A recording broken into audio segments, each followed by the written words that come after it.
Bonjour à tous et bienvenue sur la chaîne de votre liberté. Ici, on parle de liberté financière, immobilier physique, immobilier fractionné, bourse crypto, tout ce qui nous permet d'atteindre notre liberté. Et aujourd'hui, on va parler de BRICS. Ça faisait un petit moment que j'avais envie d'en parler, notamment avec leur changement de statut, et puis ça fait très très longtemps que je les suis. Alors, je n'ai toujours pas investi sur BRICS et on va en parler tout de suite. Pourquoi là j'ai voulu le faire? C'est parce que du coup, là récemment, j'ai reçu un email où ils nous disaient que lors de leur dernier projet, pardon, ils l'ont financé en 10 secondes. Alors en effet, c'est assez incroyable, même si le montant était pas très, très élevé, mais quand même 294 000 €, donc financé en 10 secondes. Donc c'est en effet, ça semble assez incroyable. Il y a 1278 investisseurs qui ont du coup participé à cette levée, donc en 10 secondes. Donc heu, clairement ça se donne envie. On se demande comment ils ont fait. Clairement, le gros point et vraiment leur plus grosse force à Brix, c'est leur communication. Clairement pour moi, au niveau communication, c'est la meilleure plateforme, enfin, du monde, on va pas se mentir. Mais après, voilà, est-ce qu'il y a les fondamentaux? On va en parler tout de suite. On va faire un petit point, historique aussi. Donc, par exemple, on va prendre en exemple le premier bien qu'ils avaient proposé. Donc, c'est cet immeuble. Donc, ils proposent à la base que des immeubles. Donc, le voici. Donc, ça, c'était le premier immeuble. Donc, leur modèle à la base, c'était royalties, donc avec un horizon de 10 ans. Et du coup, donc c'était il y a 2 ans, hein, ce bien. Donc ils avaient annoncé un rendement, donc revenu versé de 7,30 par an, donc comme ça paraît plutôt pas mal. Et en plus, ils vendaient la prise de valeur donc de 7,80 par an. Donc ils annonçaient un rendement cible de 15 par an. Donc clairement, je pense que pour les investisseurs français qui n'aient pas l'habitude de tout ça, on leur dit, eh ben, au lieu d'investir, en plus à l'époque, le livret A devait être à 1%, d'investir sur un projet immobilier à 15% sans rien faire. Clairement, on comprend pourquoi ils ont eu du succès. Ensuite, après, autre point quand même important, et donc ils ont cette petite encart actualité. On va regarder donc récemment. Donc là, on voit déjà, premier point, il y a un lot qui a un impayé. Donc ensuite, voilà, on voit en septembre, la part, elle a pris 1 centime. OK, donc 1 centime. En août, la part, elle a pris encore 1 centime. Donc, si chaque mois, on prend 1 centime, je pense que ça va être compliqué de faire 7,80 par an d'augmentation. Hem, Ensuite, qu'est-ce qu'on a? En juillet, toujours 1 centime. Là, on a encore un lot où il y a un impayé.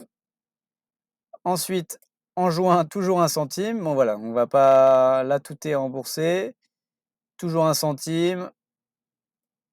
On a eu le remboursement d'un impayé, donc voilà, donc ça veut dire qu'encore avant, on avait eu des impayés, donc clairement, là, comme ça donne pas forcément envie. Ensuite, on va aller voir les stats depuis le début. Alors pour le coup, ça, c'est les stats données par Brix, donc pour le coup, c'est assez transparent. Après là, honnêtement, il a fallu vraiment que je cherche longtemps pour les trouver. C'était pas si simple que ça. Mais en tout cas, on a les informations écrites ici. Du coup, par exemple, le premier bien qu'on vient de voir, donc ils annonçaient 7,30 de revenus reversés et on voit que finalement la moyenne est de 5,55. Donc il y a quasiment, on est à 75 de l'atteinte, donc on est quand même assez loin. Ensuite, on regarde un peu les autres biens rapidement, mais on voit finalement il n'y en a aucun à 100%, même du 80 on a du 52 86, bon 92, 91, 50 on a même du 27 34 bon, il y en a un là qui est au-dessus des attentes. Donc OK, il y en a un au-dessus, là du 101, 101, donc bon, on va dire 100. Mais bon, ça compense pas clairement tous ceux qui sont à 40, enfin, il y en a quand même beaucoup à 80, 85, 90, là il y a du 100, 99, OK, 45. Et du coup, en moyenne, donc la moyenne était de 5 enfin 4,99 et du coup, en moyenne, ils versent 4,15.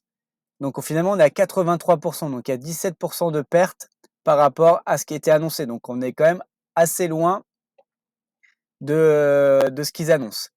Ensuite, on va regarder juste leur modèle à la base.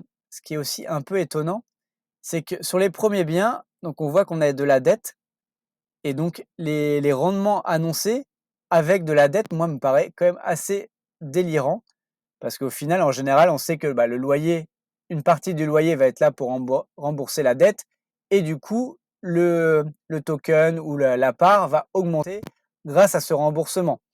Mais du coup, ce qui nous reste au niveau loyer reste assez faible. Donc c'est aussi, mon avis, pour ça qu'il y a aussi une différence par rapport à ce qui avait été annoncé.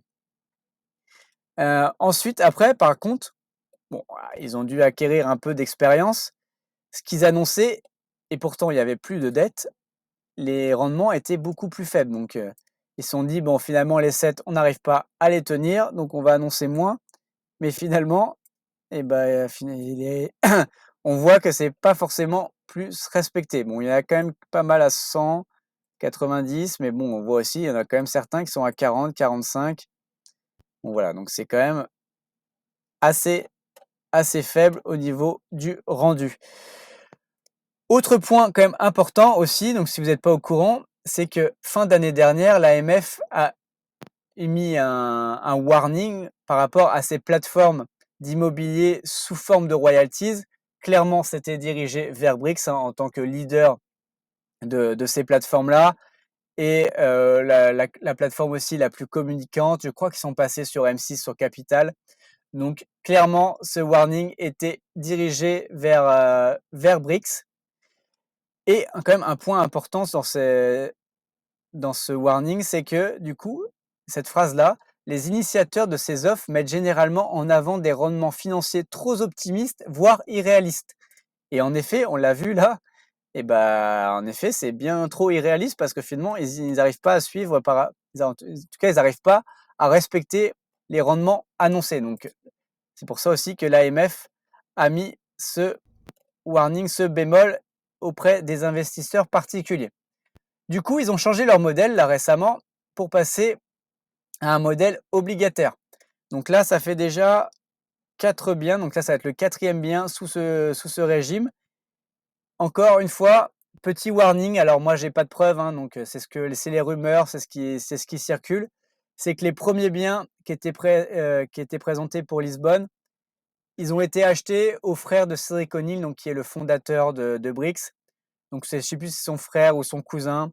Voilà, donc clairement, ça donne pas confiance. Mais bon, encore une fois, j'ai pas de preuves. On va rester factuel et on va voir en tout cas le futur bien qui sont les cabanes parisiennes. Donc quel est ce projet? Donc déjà, le projet, la vente aura lieu le 18 octobre, donc c'est mercredi à 12h30. Donc si vous êtes intéressé, dépêchez-vous parce qu'apparemment leurs biens partent en 10 secondes.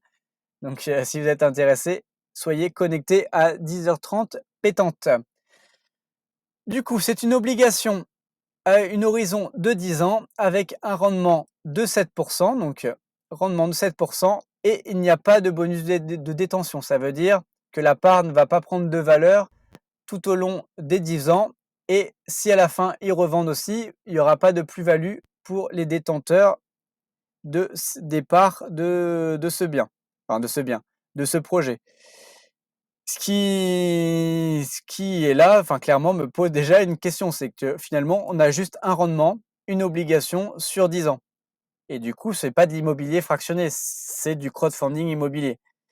Donc voilà, enfin premier warning et on va en parler après, enfin clairement je vois pas l'intérêt. Après j'ai même pas envie de continuer le projet parce que du coup je vois pas du tout l'intérêt. Mais bon, du coup on va commencer à l'analyser comme finalement du crowdfunding immobilier. Donc qu'est-ce qui est important là-dessus? C'est les garanties. Donc là, on voit qu'il y a une hypothèque légale spéciale du prêteur de deniers. Donc c'est équivalent à une hypothèque de premier rang inscrite, donc à hauteur de 430 000 euros. Ensuite, on a une hypothèque de 670 000 euros. Donc je suppose qu'elle est de premier rang et qu'elle est inscrite, hein. Bon, c'est pas précisé, mais on va supposer que oui. Et du coup, ça nous fait une hypothèque à hauteur de 1 100 000. Donc c'est exactement le montant levé pour ce projet. Donc on va dire qu'on a une hypothèque pile à 100 de la levée. Ensuite, on a un nantissement départ de la société, Crazy Voyage, donc pour 400 000 €. Donc 400 000 € à mon avis, c'est pour, garantir les intérêts des 7 sur les 10 ans. Crazy Voyage, donc si vous connaissez pas, donc ils en parlent dans la description. Alors où est-ce que c'est? Hop, description, c'est ici. Donc Crazy Voyage, donc c'est une société, qui à la base est là pour, organiser des EVG et qui a inspiré le film Budapest. Donc si vous l'avez pas vu, je crois que c'est avec Jonathan Cohen notamment. Hem, donc voilà, donc c'est une société, touristique, on va dire, d'organisation, d'EVG ou de week-end, voilà. Donc du coup, ils ont créé une autre société, donc Sovilla, et qui va exploiter du coup ces propriétés, en location, voilà. Donc OK, on a des garanties correctes, honnêtement, pour le coup, les garanties, elles sont plutôt correctes, mais du coup, on n'a pas un spécialiste de l'immobilier. C'est un spécialiste d'organisation, d'EVG, de week-end, mais pas d'immobilier. Donc encore une fois, pour moi, c'est un warning, quoi. Enfin, je comprends pour l'instant toujours pas l'intérêt du projet, mais bon. Hésitez pas encore une fois, hein, si vous trouvez un intérêt, mettez-moi en commentaire, hein, peut-être que j'ai loupé quelque chose, peut-être que vous êtes un aficionados de briques. Pareil, par rapport à tout ce que j'ai dit avant, dites-moi en commentaire, voilà, faites-moi un retour, c'est aussi intéressant, hein. Donc voilà, dites-nous en commentaire si vous avez un avis différent, c'est hyper important aussi pour la communauté et pour tout le monde. Je vous laisserai aller voir, hein, si vous voulez aller voir. Honnêtement, leurs documents sont vraiment bien faits. Encore une fois, en communication, ils sont très, très forts. Donc là, on voit Cédric O'Neill qui est le président fondateur de Brix, donc qui est un passionné d'immobilier, mais pas du tout un expert immobilier, hein. Et à savoir que c'est que sur les premiers biens immobiliers, il n'y avait aucun professionnel d'immobilier. Donc Sylvain Dumas, il est arrivé au bout d'un an, donc qui lui, pour le coup, est quand même un expert immobilier qui a quand même de l'expérience. Mais voilà, donc au début, il y avait aucun aucun spécialiste de l'immobilier. Alors à part, voilà, limite pas plus spécialiste que moi je suis. Ils avaient peut-être acheté quelques biens, par-ci par-là, mais voilà, c'est pas vraiment des spécialistes de l'immobilier. Donc si vous êtes intéressé, encore une fois, avant d'investir, lisez toujours les documents. C'est quand même hyper important de lire tout ce qui concerne le projet avant d'investir le moindre euro. Hem Le contrat, pareil, lisez-le, hein, il fait 16 pages, mais c'est quand même aussi important si vous voulez investir. Du coup, donc revenons un peu là-dessus. Donc déjà, je vais pas mettre de notes, hein, parce que moi, mes notes, elles sont là pour, noter des projets d'immobilier fractionné ou tokenisé et là, c'en est pas un, c'est un projet de crowdfunding immobilier, donc je vais pas lui mettre de notes. Hem et du coup, c'est du crowdfunding immobilier, donc avec un rendement de 7 sur un horizon de 10 ans, fait par un non spécialiste de l'immobilier. Et j'ai envie de dire, bah, quel est l'intérêt, quoi? Donc typiquement, enfin, moi sur du crowdfunding immobilier, j'investis sur Clubfunding ou la première brique. Là, si on prend le dernier projet sur lequel j'ai investi sur la première brique, donc on a une hypothèque de premier rang inscrite, au moins c'est écrit là, elle est inscrite, et une caution personnelle, bon ça on ne prend pas forcément en compte toujours, mais qui couvrait plus que la levée. Ensuite, on a fait tout ça est fait par un marchand de biens qui a une expérience, qui est un vrai professionnel de l'immobilier et on a du 11 plus le code bonus qui donne 1 donc on a du 12. Donc on a 5 en plus sur une durée moindre, ce qui nous permet aussi de voir parce qu'au bout de 10 ans, encore une fois, au bout de 10 ans, qui garantit que la société Crazy Voyage, au bout de 10 ans, existera toujours? Donc 10 ans, enfin sur de l'obligataire, c'est quand même énorme. Enfin, clairement, la plupart des obligations sur des sociétés, c'est du 3, 4, 5 ans, mais c'est pas du 10 ans. Donc 10 ans, c'est presque fou en fait. C'est presque inconscient. Sur du 10 ans, c'est des obligations d'État à la limite, mais pas de société. Donc là, ça me paraît complètement fou et irréaliste. Et donc voilà, donc clairement, moi je préfère investir sur du 1 à 16 mois là, donc là, si c'était 8 mois. Ça nous permet de voir aussi, enfin et de réinvestir, de réallouer, de réorganiser son patrimoine, sa stratégie, à des rendements plus importants, des garanties, bon, qui sont plus ou moins identiques. Sur le coup, là, on est plus ou moins pareil, même si honnêtement, je préfère les garanties là sur ce projet-là, mais on va pas dire qu'elles sont mauvaises sur, Brics. Pour le coup, elles sont pas mauvaises.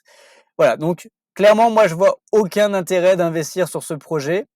Dites-moi encore une fois en commentaire, hein, si, vous voyez un intérêt, mais clairement, moi, je vois aucun intérêt. Pour moi, c'est ni de l'immobilier fractionné et ni un bon projet en crowdfunding immobilier.